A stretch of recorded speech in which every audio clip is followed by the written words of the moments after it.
Hello, this is Donna, and this little video was inspired by my fellow TAC Nancy Hartman. This little text exchange that we had is the challenges from working from home. One of those is making sure you make time to eat.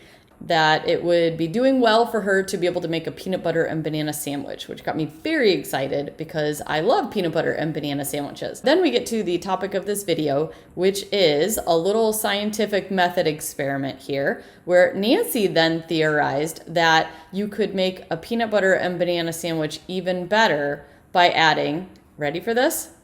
Mayonnaise and sugar. My hypothesis was that that was disgusting and would probably make me throw up. She did indeed theorize that that would be the, all capital letters, best sandwich ever, 4 exclamation marks.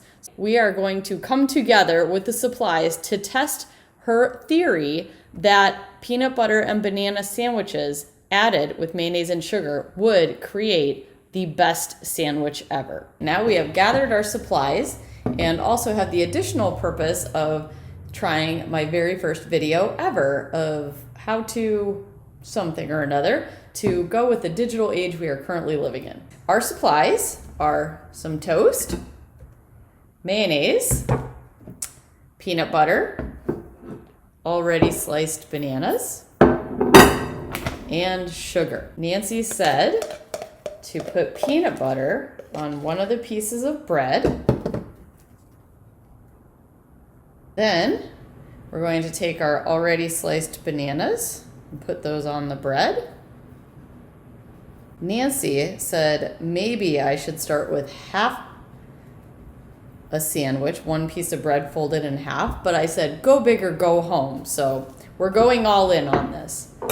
Next, she said to put a thin layer of mayonnaise. In my personal opinion, this probably couldn't be thin enough. Oh God, this is gonna be awful.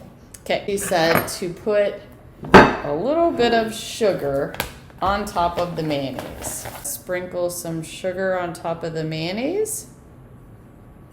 He said to put the 2 pieces together, and I am both intrigued and scared.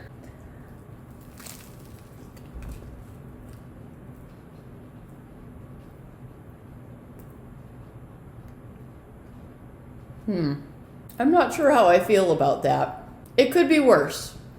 I will give you that, Nancy. It could be worse.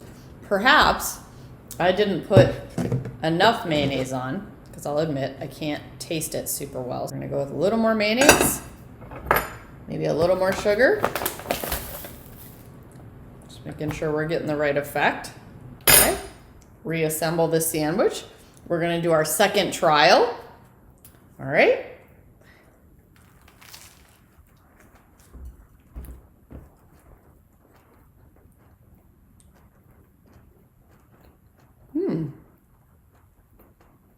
Wow. I gotta hand it to you, Nancy. That's not terrible. My hypothesis was wrong, and the sandwich would not actually induce vomiting. So I'd say this is a win. Thanks for the experiment, Nancy. So who would have ever guessed that I would actually have this sandwich grow on me to the point where I'm about to finish my last bite? But it just goes to show you that life begins at the end of our comfort zone, so it's always good to try new things. Here's to all of us as we explore the digital technology and adapting to this new world that we're living in. Bye, guys.